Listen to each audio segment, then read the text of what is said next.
So they basically make the word of God of none effect through their tradition.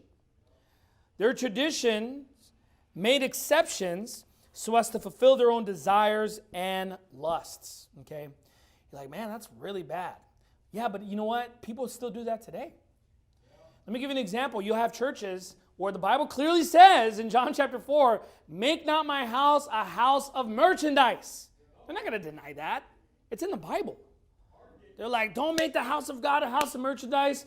And then it's just like, what about the bookstore? Well, that's different because it's a Christian books. Christian CDs, Christian books. This is the exception to the rule.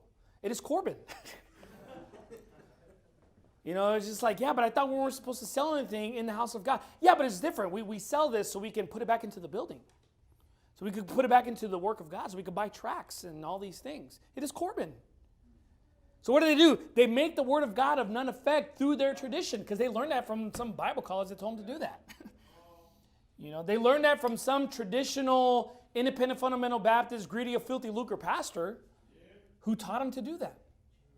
So we think of the Pharisees, they came up with this, but it's still being practiced even today.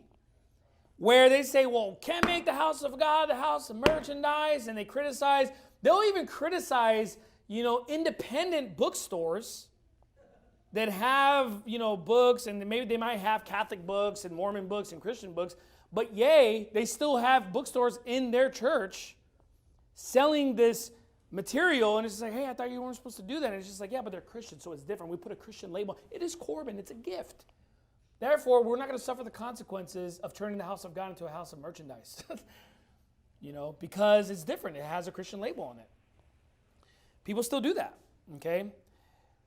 How about this? They'll say they're against sheep stealing, right? Like, oh, you shouldn't do that. That's wrong. And how can your church be built off of other people's sheep and all this stuff? And it's like, well, don't you have a Bible college? It's like, well, that's Corban. That's different. We're training them for the ministry. That's different. It's like, don't you have people flying from all over the country?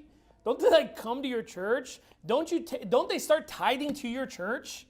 Don't they serve in your ministry? These people from different local smaller churches, right?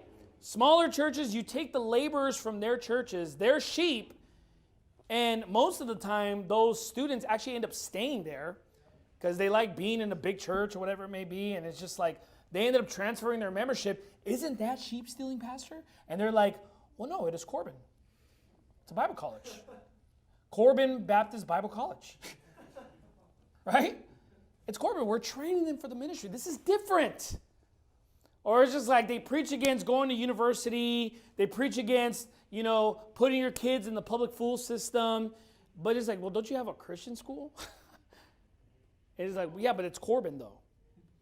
It's Corban. It's a Christian school. It's a lot different. Okay? So what are they doing? They're basically rejecting the commandment of God so they can keep their own tradition. Okay?